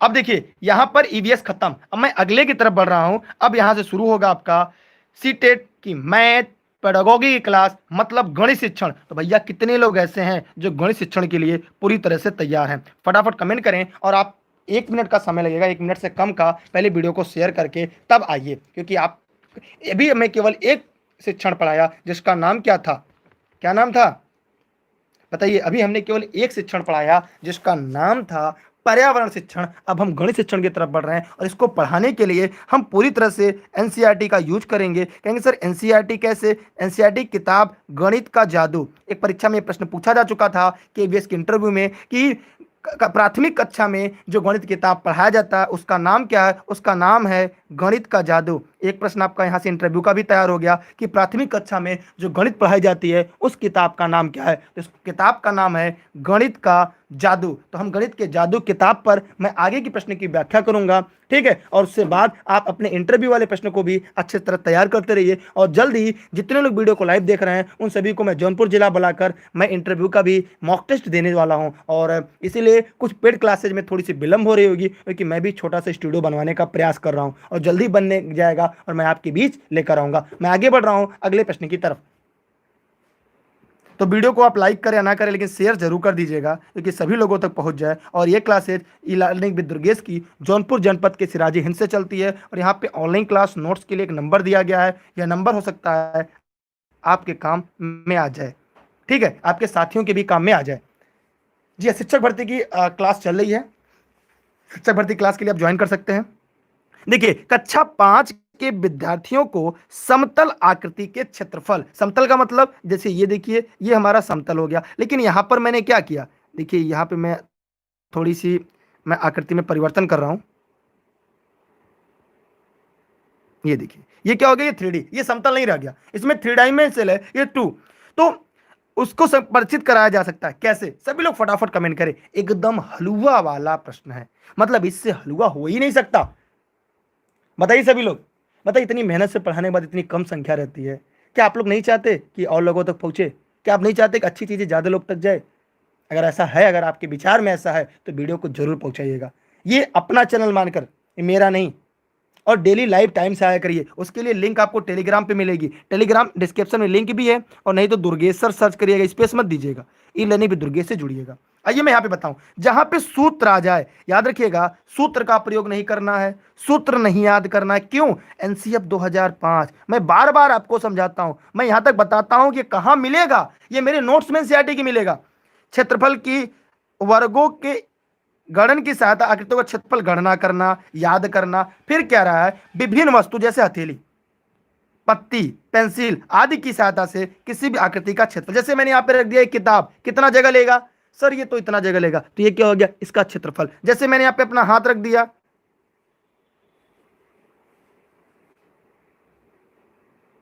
ठीक है, मैंने यहां पे हाथ रख दिया, तो ये हाथ कितना जगह लेगा? ठीक है, मैंने यहां पे पेंसिल रख दी, मैंने यहां पे पेंसिल रख दी, अब मैं कह दिया ये कितना जगह लेगा, तो पत्ती रख दिया, हमने कॉर्ड रख दिया, तो कितना जगह लेगा, ये बच्चों को पहले ही बताना है, ये क्षेत्रफल लेगा। तो इसलिए यहाँ पे जो प्रश्न का उत्तर होगा वो चौथा या डी का राइट आंसर होगा। आप कुछ लोग कह रहे सर मैं पढ़ाते समय मेरी गलती हो जाती है। देखिए जब मैं प्रश्न को पढ़ाया करूं, आप जितनी भी गलती करेंगे माफ है, मैं गोली नहीं मार दूंगा, लेकिन यहां गलती करिएगा, मेरी निवेदन है कि परीक्षा हाल में गलती मत करिएगा, सारी गलतियां कर लीजिए, सब प्रश्न का उत्तर गलत बताइए, यहां से सीख कर जाइए। मैं आपको सिखाने आता हूं, मैं पढ़ाने नहीं आता, मैं आपको रटाने नहीं आता, मैं आपको सिखाने, मैं आपको सिलेक्शन के लिए पढ़ाता हूं, क्योंकि मैं 3-3 बार सीटेट क्वालिफाई हूं। और मैं ये चाहता हूं आप भी जब भी आए तो हर गेंद को बाउंड्री के बाहर भेजें। उसके लिए आपको मेहनत करना पड़ेगा, आपको अपना बेस्ट देना पड़ेगा। मैं आगे बढ़ रहा हूं अगले प्रश्न की तरफ। आप व्याख्या समझ गए? बच्चों को रटाना नहीं है, बच्चों को याद नहीं करवाना है, बच्चों को मारना नहीं है, बच्चों को डांटना नहीं है, बच्चों को कंठस्थ नहीं कराना है, किताबी ज्ञान नहीं देना है। मैं आगे बढ़ रहा हूं अगले प्रश्न की तरफ। अगली क्लास 8:30 बजे से सीडीपी की है। अगला प्रश्न आपके बीच आपको दिख रहा होगा, मैं थोड़ा धीरे पढ़ा रहा हूं क्या। गणित में गणना करने से संबंधित कौशलों को किसके द्वारा बढ़ाया जा सकता है? जैसे बहुत से बच्चों को गणना करने में बड़ी समस्या होती है, आप कैसे उस गणना करने की जो तकनीक है उसे कैसे बढ़ाएंगे? सभी लोग फटाफट कमेंट करें। जैसे कैलकुलेशन जिसे कहते हैं, सभी लोग फटाफट कमेंट करें, बताएं कैलकुलेशन को कैसे बढ़ाया जा सकता है। जी हाँ, मैं ये क्लास जौनपुर से चलती है, टीडी कॉलेज गेट के पास रोडवेज जौनपुर में चलती है क्लास। अगर ऑनलाइन क्लास ज्वाइन करना है तो ये नंबर है ये, और अगर इस पर व्हाट्सएप करिएगा, अन्यथा ये मेरा व्यक्तिगत नंबर बहुत जरूरी है, तो मुझे व्हाट्सएप करिएगा, कॉल करने से बचिएगा। देखिए यहाँ पर क्या है, एल्गोरिथम का वर्णन करना। देखिए फिर आ गया एल्गोरिथम, परिभाषा, सूत्र, ये गलत। दूसरी बात, केवल संकलनात्मक ज्ञान देकर, तो ये भी गलत। संकल्पनाओं और प्रक्रियाओं को स्पष्ट करने के बाद अधिक से अधिक अभ्यास करना, यह कुछ हद तक सही लग रहा है। फिर आगे बढ़ रहे हैं, कक्षा में अभ्यास हेतु क्रियाशील गतिविधि का आयोजन करना।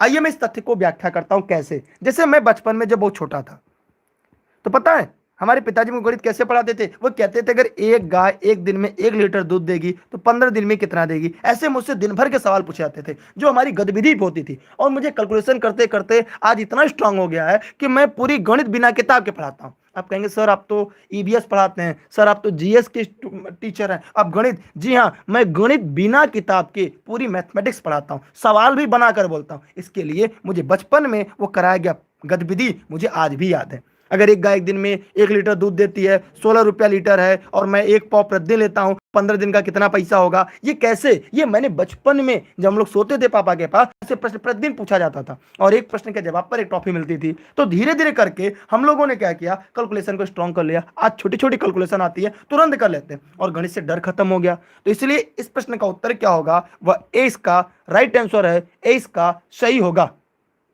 ठीक, यहां पर याद रखिएगा, अधिक से अधिक अभ्यास कराना नहीं है, क्योंकि पहले हमें आगमन शिक्षण विधि का प्रयोग करना है। किसका? आगमन शिक्षण विधि का प्रयोग करना है। और गणित के लिए हमेशा हमें मूर्त वस्तुओं को ध्यान में देना है, मूर्त वस्तुओं से ज्ञान सिखाना है। वस्तु हटा लेंगे और गणित का ज्ञान शेष बचेगा। इसलिए यहाँ पर जितने लोग इस वीडियो को लाइव देख रहे हैं वो याद रखिएगा कि कक्षा में क्रियाशील गतिविधि का आयोजन करके गणित में गणना करने संबंधित कौशल को बढ़ाया जा सकता है।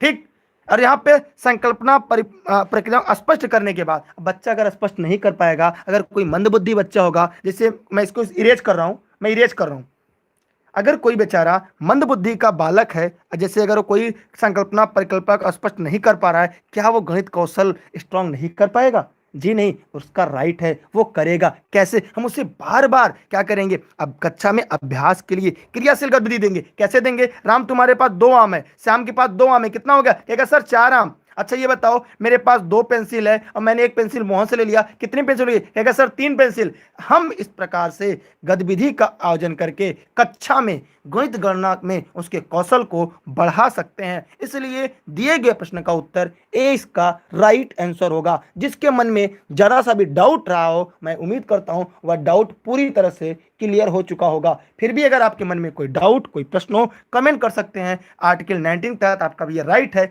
मैं आपसे प्रश्न पूछ सकता हूं, आप भी पूछ सकते हैं। मैं आपको संतुष्ट करूंगा और साथ ही सिलेक्शन भी दिलाऊंगा, इस बात की गारंटी है। मैं आगे बढ़ रहा हूं अगले प्रश्न की तरफ। और आप पढ़े लिखे अध्यापक हैं, मेरी क्लास को पूरा अटेंड किया करिए, और एक क्लास लेने के बाद अगर आपको लगे कि मैं पढ़ा रहा हूं, उससे आप सेलेक्ट हो जाएंगे तो पढ़िएगा, वरना क्लास को छोड़ दीजिएगा। ठीक, इसको बचपन में एक और एक कहते हैं। क्या कहते हैं? एक और एक कहते हैं। जैसे हमें बचपन में, जैसे अगर 3 में से 2 घटाना होता था, हम 1 लिखते थे। तो ये बचपन के बारे में पढ़ा रहा था, मैं ये कक्षा की बात बता रहा था। कुछ लोग कर सर 11 में 1 जोड़ेंगे, देख 111 कहाँ से होगा, 12 होगा। मालिक, मैंने ये कौन सी विधि, ये मैंने आगमन विधि का प्रयोग किया। और ये कौन सी शिक्षण विधि है? आगमन शिक्षण विधि। ये मूर्त वस्तुओं को के माध्यम से कैसे गुण शिक्षण किया जाता है। मालिक, इतना गलत नहीं है। गुप्ता जी ध्यान दीजिए इस बात को। मैंने यहां पे क्या किया, 1 2 मैं बोल रहा था, क्या 2 में 1 जोड़ रहा था। ठीक है, मैं आगे बढ़ रहा हूं अगले प्रश्न की तरफ। ये यहां जौनपुर में क्लास चलती है और घर बैठ के पूरे प्रदेश में कहीं से पढ़ सकते हैं। क्लास कैसी लग रही है कमेंट करके जरूर बताइएगा। ये फेसबुक पेज पे e learning with Durgesh, YouTube channel e learning with Durgesh पर लाइव है। चलिए अगला प्रश्न क्या है, यहां पर देखिएगा, कक्षा 3 के विद्यार्थियों को लंबाई की विभिन्न इकाइयां पढ़ाने के लिए शिक्षक, माने आप शिक्षक हैं, सामग्री कक्षा में लेकर जाएगा। यूट्यूब पर डेली क्लास चलती है लर्निंग विद दुर्गेश पर। सभी लोग फटाफट बताएं। डेली क्लास के लिए देखिए 5:30 बजे से जूनियर की साइंस और मैथ की सीरीज, इंग्लिश की, और फिर 7 बजे से मेरी क्लास चलती है जहां पे पर्यावरण शिक्षण, गणित शिक्षण, हिंदी शिक्षण। फिर 8:30 बजे से सीडीपी शिक्षण। ठीक है, फिर 9:30 बजे से जीएस, फिर 10:30 बजे से संस्कृत, 10:30 बजे से फिर संस्कृत। ठीक है, ये रूटीन है आपका। ये टेलीग्राम पे लिंक मिलेगी। यहां पर आपको बताना है इस प्रश्न का उपयुक्त विकल्प क्या होगा। सभी लोग फटाफट कमेंट करें। देखिए सवाल का जवाब दिया करिए यार, सभी लोग दिया करिए। देखिए कुछ लोग आएंगे तुरंत चले जाएंगे, लेकिन कुछ लोग को ये नहीं, जब तक वो रुकेंगे नहीं। देखिए व्यक्ति की पहचान उसके व्यक्तित्व से होती है, उसके पहनावे से नहीं। अब उसे देखकर 2 मिनट की क्लास में मेरा एनालिसिस नहीं कर सकते मैं कैसा पढ़ाता हूं। आपको उसके लिए कम से कम एक क्लास को तो पूरा पढ़ना ही पड़ेगा। देखिए कक्षा 3 के विद्यार्थियों को लंबाई की विभिन्न इकाई पढ़ाने के लिए शिक्षक निम्नलिखित सामग्री कक्षा में लेकर जाएगा। क्या क्या? विभिन्न इकाइयों वाले रूलर। देखिए इकाई वाले रूलर पहले नहीं ले जाएगा, पहले वो बताएगा कौन लंबा है, राम कि श्याम कि सीमा कि सीता, ऐसे बताएगा। और नापने वाली पट्टी जो वास्तुकार द्वारा प्रयोग में लाई जाती है, भैया उसको पैमाना नहीं पढ़ाना है। पहले अगर बताइए कक्षा 3 के बच्चों को पैमाना पढ़ा देंगे, पैमाना में एकदम नाप वाला, तो भगने लगेगा। हमें कौन सी टेप का यूज करना है जो बच्चा रोज देखता है। बच्चा कौन सा टेप रोज देखता है, कमेंट करके बताइएगा। हमें ऐसा टेप का यूज करना है जो बच्चा प्रतिदिन देखता है। ठीक है, देखिए यहां पे क्या होगा बताइए। आइए हम आगे बढ़ते। देखिए मैं सभी को स्पष्ट करूंगा। अब देखिए यहां पर देखिए नापने वाली टेप जिसकी एक तरफ सेंटीमीटर दूसरी तरफ मीटर हो, फिर विभिन्न इकाइयों का समय चार्ट, सेंटीमीटर वाला कर। अब चारों विकल्प को देखने के बाद यह लग गया कि इस प्रश्न का उत्तर क्या होगा, ए इसका सही है। क्यों? हमें कब पता चला? जब हमने चारों को पढ़ा। कैसे? आइए एक एक करके देखते हैं। देखिए कक्षा 3 का जो बालक होगा वो लंबाई की विभिन्न इकाई जैसे फुट, मीटर आदि के जानकारी के लिए सबसे उपयुक्त जो सामग्री होगी वो क्या होगी? मीटरी छड़, वास्तुकार द्वारा प्रयोग में लाई जाने वाली फट्टा, माने ऐसी छड़ जो बच्चा अपने आसपास देखता हो। मतलब यहां पर सेंटीमीटर जो एक तरफ मीटर में हो, बच्चा वो कहां से जानेगा? Metre centimetre. फिर विभिन्न इकाइयों का संबंध चार्ट जैसे milli centi decigram deca hecto kilogram, milli centi decimetre deca hecto kilometre, milli centi decigram deca hecto kilogram. बेचारा कहां से रट्टा मारेगा? वो तो हम रट्टा मार रहे हैं ना। सेंटीमीटर रूलर ये भी नहीं होगा। तो मैंने आपको ये बताया कि प्रश्न को देखने के बाद आपको समझना पड़ेगा। हम गलत करवाए नहीं, हम आपको समझाना चाह रहे थे। मेरा उद्देश्य आपको समझाना था। परीक्षा में आप ऐसी गलतियां ना करिएगा, तथ्य को समझिएगा, तभी आपके कॉन्सेप्ट क्लियर होंगे। ठीक है, इसलिए इस प्रश्न का उत्तर क्या होगा? ए इसका राइट आंसर होगा। मैं घुमा दे रहा हूं लेकिन आप अपने विकल्प पे अडिग रहा करिए। ठीक है, मैं आगे बढ़ रहा हूं अगले प्रश्न की तरफ। कोई दिक्कत? मुझे लग रहा है कि आप लोग शेयर नहीं करना चाह रहे हैं। अगला प्रश्न आपके बीच है कि कक्षा 3 के विद्यार्थियों को संख्या पद्धति पढ़ाने का उद्देश्य क्या है। सभी लोग फटाफट कमेंट करें। कक्षा को ध्यान दीजिएगा, कक्षा 3 की बात कर रहा है, उसमें कुछ हम जैसे मंदबुद्धि बालक भी होंगे। सभी लोग फटाफट कमेंट करिए। क्लास अगर आपको जरूर बेहतर लगे तो शेयर जरूर करिएगा। भैया मंदबुद्धि बालक हैं और आप लोग तो भैया विद्या माई कसम है, वीडियो को सभी लोग शेयर करिएगा। जितने लोग लाइव देख रहे हैं सभी लोग, इतना काम हमारे लिए मेहनत करिएगा। और प्रैक्टिस सेट जल्दी लर्निंग विद दुर्गेश पर आपको उपलब्ध होगी, आप प्राप्त कर सकते हैं। देखिए यहां पर कक्षा 3 के विद्यार्थियों को संख्या पद्धति पढ़ाने का उद्देश्य क्या है? तो ज्यादातर लोगों ने इसका उत्तर डी बताया है। ठीक है भैया, तो अगर आपने डी बता दिया है तो भैया उनके कौशल में प्रवृत्ता लाना, बच्चे को तेज नहीं बनाना है, बच्चे को सिखाना है। हम आपको पास कराने का ठेका ले रहे हैं, हम आपको तेज बनाने का ठेका नहीं ले रहे हैं। तो वही काम, जो काम एनसीएफ 2005 कहता है वही मैं आपके लिए फॉलो करता हूं। जैसे मुझे प्रशिक्षण मिला है आपको पढ़ाने के लिए, मैं वैसे ही पढ़ाता हूं। मतलब यहां पर बच्चों को याद नहीं करवाना है, मुझे आपको सिलेक्शन दिलाना है। आपको मार्क्स से मतलब नहीं, सिलेक्शन से मतलब है। अब यहाँ पे बड़ी संख्या को पढ़ने में ये भी नहीं है भैया, हम तो मंदबुद्धि बालक हैं। 6 अंक को करना ये भी मंद। अब हमको संख्या, सैकड़ा, इकाई, दहाई, सैकड़ा के समूह में देखना, स्थानीय मान के सार्थकता के बारे में बताना। तो ये जैसे यहाँ पर बना देना, यहाँ पे इकाई, दहाई, सैकड़ा, ठीक है। यहाँ पर एक बिंदु, यहाँ पे 2 बिंदु, यहाँ पर 1 बिंदु, यहाँ पे 3, इसका मतलब 3, 1, 2, 1, इसका मतलब 3121। ये क्या हो गया? स्थानीय मान की अवधारणा हो गई। अब कहेंगे सर ये तो आपने छोटा सा डायग्राम बनाया, क्या बना दिया? मैंने यहाँ पे इकाई, दहाई, सैकड़ा, हजार का मैंने डायग्राम क्रिएट कर दिया, और यह हो गया स्थानीय मान की समझ। ये भी सीटेट का पूछा प्रश्न है। ये मैंने डायग्राम बनाया ना, ये सीटेट में पूछा जा चुका है। जी हाँ, मैं जितनी बातें कहता हूँ क्लास में, जितनी बातें आप सुनते हैं, सबका संबंध सीटेट और केबीएस के इंटरव्यू से है। अगर आप केबीएस की तैयारी में, अगर सीटेट के बाद केबीएस देना चाहते हैं तो भैया मेरी क्लास अगर आप पढ़े हैं तो इंटरव्यू में दौड़ते हुए जाइएगा और आपका सिलेक्शन दौड़ा कर होगा। क्यों? क्योंकि केबीएस के इंटरव्यू में आपकी शिक्षण ही सबसे ज्यादा मायने रखती है। आपका शिक्षण कौशल कैसा है। मैं आगे बढ़ रहा हूं अगले प्रश्न की तरफ। अगला है, सबसे उपयुक्त व्यूह रचना जिसका प्रयोग धनराशि के योग की कुशलता को आत्मसात करने के लिए, समझने के लिए किया जा सकता है। तो भैया जितने लोग लाइव हैं सभी लोग कमेंट करें, जवाब भी दें, वीडियो को शेयर जरूर करें। मतलब कैसे हम बताएं, कैसे बताइए? एकदम हलवा है, दिमाग लगा के जवाब मत दीजिएगा, बच्चों की तरह सोचिएगा कि बच्चा कैसे सोचेगा आपकी कक्षा में। अगर आप बच्चों की तरह सोच लेते हैं इसका मतलब आप प्रश्न को हल कर पाते हैं। क्लियर हुआ आपका कॉन्सेप्ट भैया? मालिक वीडियो को शेयर तो कर दीजिए, पैसा नहीं लगेगा। 10 लोग को बताइए लर्निंग विद दुर्गेश पे क्लास पढ़ने के लिए, अगर आपको बेहतर लगे तब। अगर इससे बेहतर कोई शिक्षण आपको पढ़ाकर आपकी परीक्षा में स्कोर करा दे, चैनल को छोड़ दीजिएगा। आइए हम देखते हैं।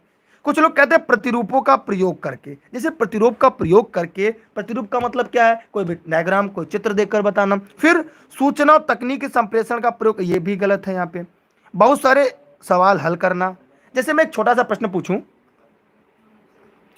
ठीक है, ठीक है, तो यहां पर मैं एक छोटा सवाल आपसे पूछूंगा कि जब हम गणित की कक्षा में बच्चों को आप पढ़ाते हैं, इंटरव्यू में पूछा गया प्रश्न है, मैं आपसे भी पूछ रहा हूं, जब आप गणित की किताब में बच्चों को पढ़ाते हैं तो 4 से 5 अभ्यास होने के बाद एक दक्षता अभ्यास दिया गया होता है, उसका उपयोग क्या होता है?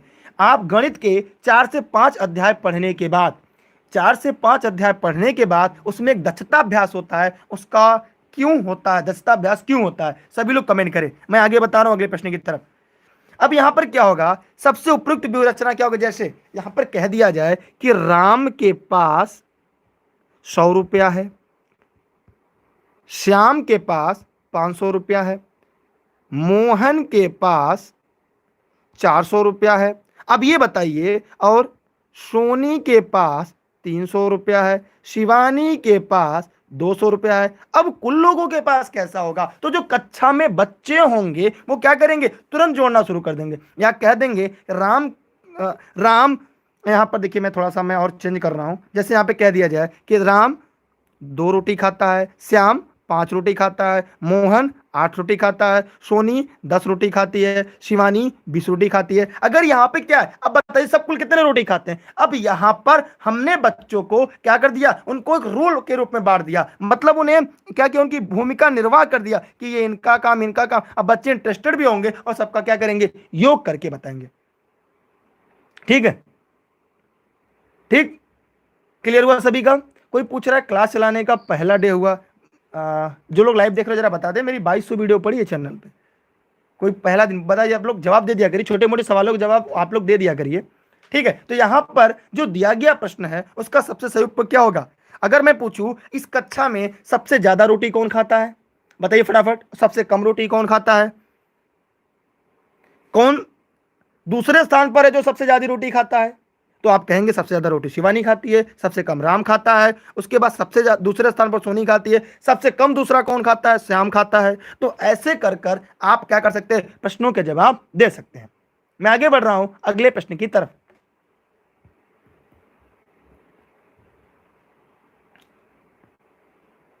एक छोटा सा प्रश्न आपके सामने आपको दिखाई दे रहा होगा, जो लोग वीडियो को लाइव देख रहे हैं।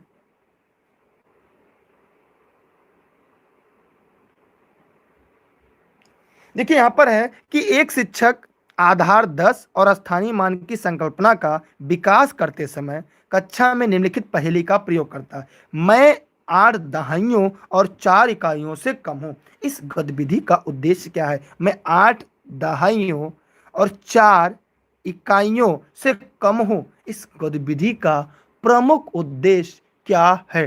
तो जितने लोग इस वीडियो को लाइव देख रहे हैं, सभी लोग इस प्रश्न का जवाब देंगे। सभी लोग फटाफट कमेंट करेंगे, कमेंट करके जवाब देंगे। देखिए अगर आप लोग वीडियो को शेयर नहीं करेंगे, लोगों तक नहीं पहुंचाएंगे, तो हम लंबी क्लास नहीं ले पाएंगे। मेरा गला दर्द होने लगता है चलाते चलाते, लेकिन आप लोग संख्या बल नहीं दे सकते।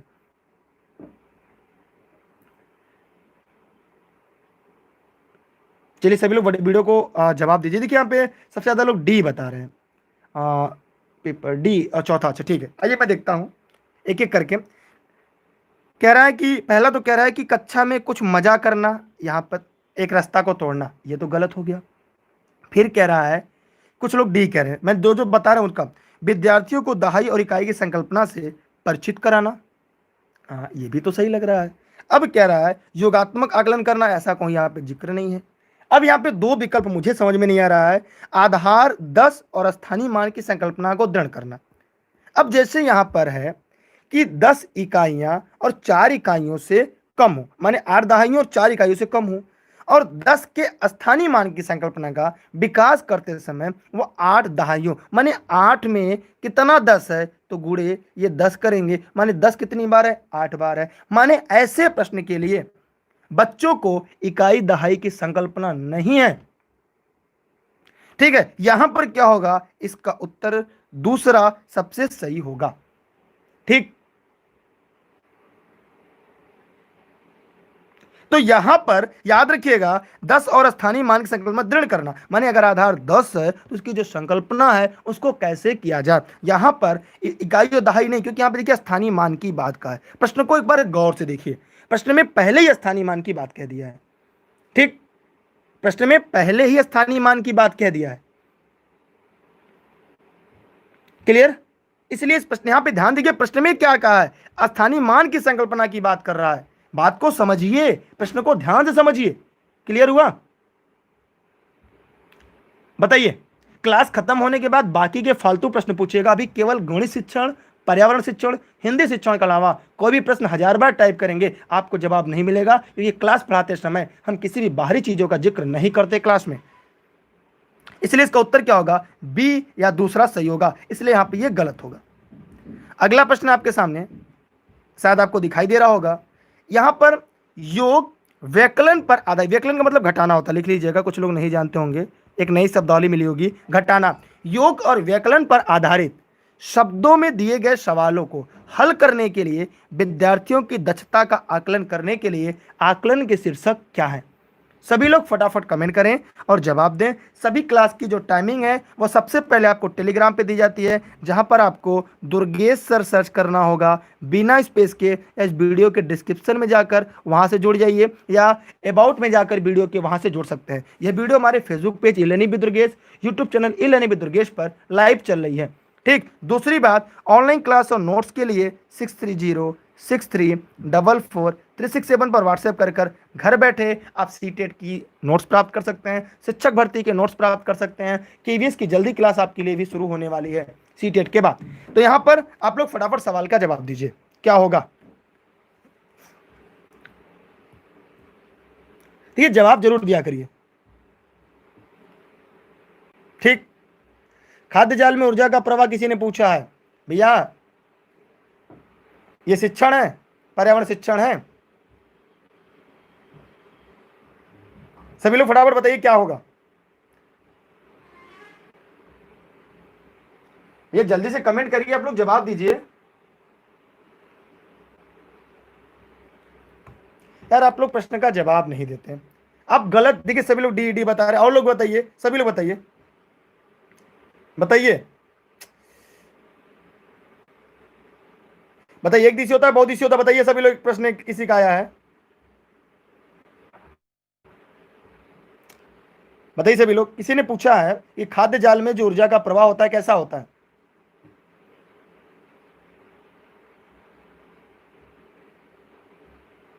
बताइए।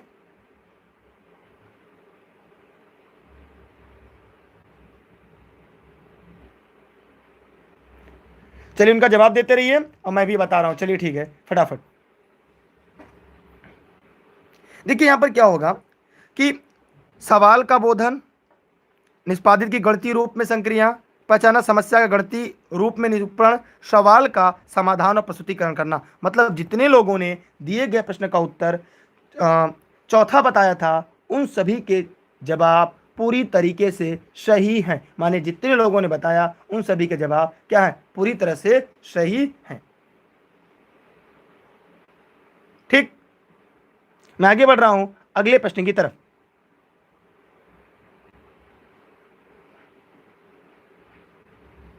चलिए आगे प्रश्न की तरफ बढ़ रहा हूं। छोटा सा प्रश्न है आपके सामने, शायद उम्मीद करते हैं ये आज आपका। यहाँ पर एक ग्रिड दिया गया है, शायद आपको ग्रिड दिखाई दे रहा होगा। यहाँ पर एक ग्रिड दिया गया है। अब इस ग्रिड को पहले ध्यान से देख लीजिएगा। सभी लोग फटाफट पहले कमेंट भी किया करिए और जवाब भी दिया करिए। बताइए।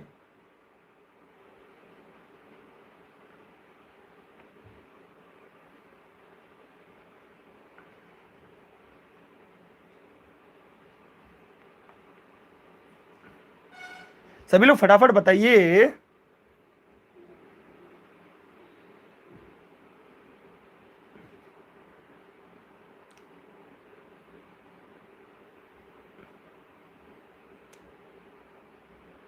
देखिए विभिन्न दिशाओं में होता है, क्या होता है, विभिन्न दिशाओं में होता है। चलिए मैं अभी आगे बता रहा हूँ। एक दिशी बहु दिशी में मैं अंतर डायग्राम बना के क्लियर कर दे रहा हूँ। पहले यहाँ पे दिए गए प्रश्न का उत्तर बताइए, जो लोग वीडियो को लाइव देख रहे हैं सभी लोग फटाफट।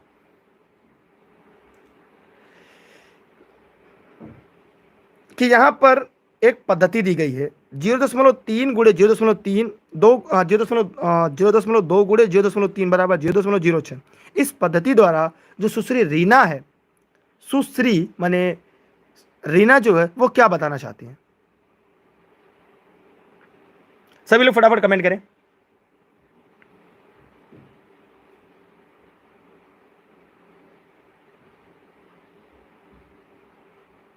देखिए प्रक्रमशील ज्ञान पर सबसे ज्यादा बल दे रही है और संकल्पात्मक ज्ञान पर कम।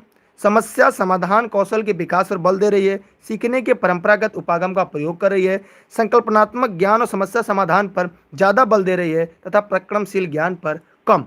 देखिए यहाँ पर अगर हम प्रश्न को ध्यान से देखें तो जो यहाँ पर रीना ने दशमलव के गुणन संकल्पना का शिक्षण करने के लिए ग्रिड गतिविधि का प्रयोग है, उसका एक नमूना दिया गया है। और इस नमूना में यहाँ पर देखिएगा इनका गुणा जब इनसे किया गया तो यहाँ पर यह प्राप्त हो गया। और जब ये प्राप्त हुआ तो जो रीना है, सुश्री रीना जो है, वो अपनाई गई जो पद्धति से संकल्पनात्मक ज्ञान और समस्या समाधान पर बल दे रही है। माने यहाँ पे क्या होगा, समस्या भी आ रही है, उसका समाधान भी हो रहा है। माने संकल्पनात्मक ज्ञान और समस्या समाधान पर बल दे रही है, लेकिन जो प्रक्रमशील ज्ञान है पर कम, क्योंकि यहाँ पे जो प्रक्रम है लगाने का, हल करने का जो तरीका है यहाँ पर, उस पर कम दे रही हैं। और यहाँ पे सामान्य विधि का प्रयोग नहीं किया जा रहा। यहाँ पे कोई सामान्य विधि नहीं है, ठीक, जो सामान्य विधि नहीं है, इसलिए अब आपको बताना है कि दिए गए प्रश्न का सबसे उपयुक्त विकल्प क्या होगा। तो यहां पर आपने देखा इस प्रश्न का उत्तर जो होगा वह ए इसका राइट आंसर होगा। माने जितने लोगों ने इस प्रश्न का जवाब ए बताया है उन लोग का जवाब ए सही है। ठीक, मैं आगे बढ़ रहा हूं अगले प्रश्न की तरफ। खाद्य श्रृंखला खाद्य जाल दो होता है, ठीक है। एक खाद्य श्रृंखला होता है और एक खाद्य जाल होता है, दोनों में अलग अलग होते हैं। ठीक, चलिए मैं आगे बढ़ रहा हूं अगले प्रश्न की तरफ।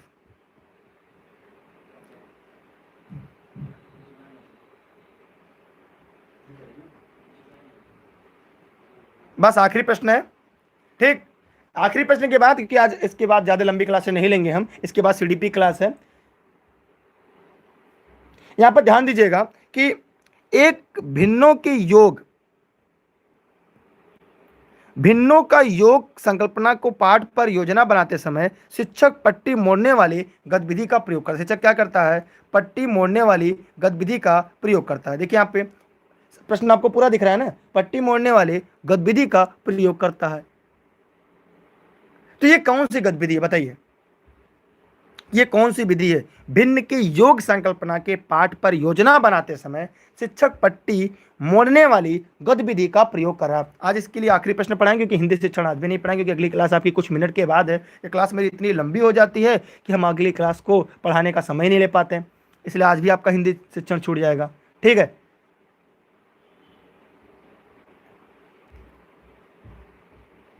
सभी लोग फटाफट कमेंट करें, कमेंट करके जवाब दें। और देखिए सभी लोग टेलीग्राम पे दुर्गेश सर सर्च करके ई लर्निंग विद दुर्गेश पर जुड़े रहें। मैं प्रैक्टिस सेट की सीरीज से न कराकर मैं आपको एनसीईआरटी का हल देता हूं। मतलब जो मैंने एनसीईआरटी में, या जब मेरा स्वयं का ज्ञान है, जो शिक्षण के लिए, जो अध्यापक के लिए आप मुझे पढ़ते हैं, उसके आधार पर मैं आपको पढ़ाता हूं। तो भैया उस तरह अगर आपको पढ़ना है, ई लर्निंग पे दुर्गेश पर जुड़े रहिएगा।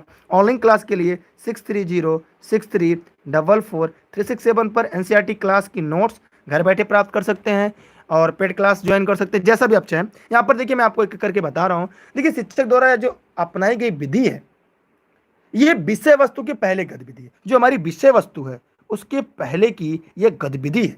कैसे? विषय वस्तु की पहले की ये गतिविधि है। गतिविधि कहाँ से? विषय वस्तु की पहले है। मतलब आकृति जो हमें दिख रही है वो पट्टी को मोड़कर भिन्न को समझा रहा है। माने अभी भिन्न पढ़ाया नहीं जा रहा है, अभी पट्टी को मोड़ मोड़ कर, पहले एक बड़ी पट्टी लिया, उसको आधा कर दिया, बच्चे से पूछा बच्चा ये क्या दिख रहा है? कहा सर आधा। फिर उसको फिर एक फोल्ड और किया, अब कितना हो गया? चौथाई। फिर उसका एक फोल्ड किया तो उसका 1/8। माने एक अध्यापक क्या कर रहा है? उस पट्टी को फोल्ड करते हुए जा रहा है। और जब फोल्ड कर रहा है तो विषय वस्तु की पहले भी उसने शुरू नहीं किया है। अब यहां पर इस प्रश्न का उत्तर क्या होगा? वह होगा ए, इसका राइट आंसर होगा। सॉरी, ये नहीं होगा, विषय वस्तु की पहले है ना, ये इसका उत्तर, चौथा इसका राइट आंसर होगा। यहां पे चौथा इसका सही जवाब होगा, ठीक।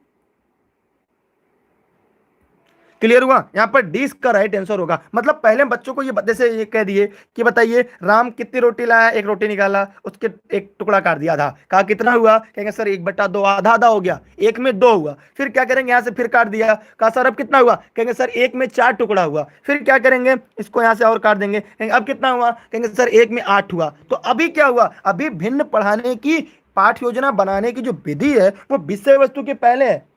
अब बच्चा क्या होगा? धीरे धीरे समझना शुरू किया कि पहले 1 था, फिर उसको आधा किया, मतलब 1 में 2 किया, 1 में 4 किया, 1 में 8 किया। ऐसे क्या होगा? बच्चा धीरे धीरे करके क्रमशः आगे की तरफ सीखता चला जाएगा, ठीक है। तो सभी लोग फटाफट कमेंट करें, कमेंट करने के बाद जवाब दें क्या क्लास आपको समझ में आई। इसके बाद सीडीपी की क्लास होगी, तो सभी लोग जुड़े रहिएगा। टेलीग्राम डिस्क्रिप्शन में है, Instagram, Twitter, Facebook, YouTube, e learning with Durgesh पर जुड़े रहिएगा, ठीक है। आज की क्लास यहाँ पे खत्म करते हैं, क्योंकि इसके कुछ मिनट के बाद अगली क्लास है, और इसलिए आप स्क्रीनशॉट इसकी क्लिक कर लें, हो सकता है आपके काम आ जाए, क्योंकि अच्छे क्वेश्चन और भी था क्या। चलिए कल एक क्वेश्चन मैं और करा देता हूँ, उसके बाद फिर हम आगे बढ़ जाएंगे। कह रहा है कक्षा 4 के विद्यार्थियों को यह समझाने के लिए कि शेष हमेशा विभाजक से कम होता है, उचित उपागम क्या होगा। सभी लोग फटाफट कमेंट करिएगा, कमेंट करके जवाब दीजिएगा। और इस प्रश्न का उत्तर अब हम लोग आगे बढ़ेंगे, क्योंकि अगली क्लास को सेट करने में थोड़ा समय लगता है। मेरे लेट करने की वजह से अगली क्लास भी विलंब हो जाएगी, इसलिए मेरा आपसे निवेदन है कि जितना ज़्यादा हो सके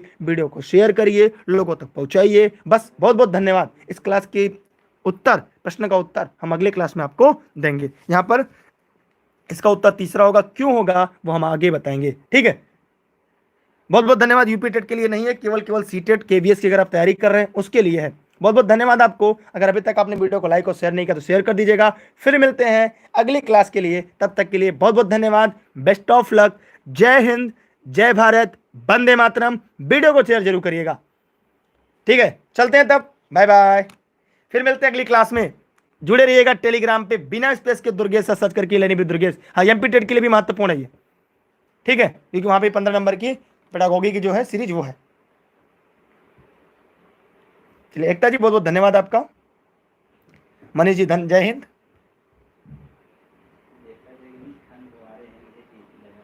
ठीक है चलते हैं तब जी, जय हिंद जय भारत।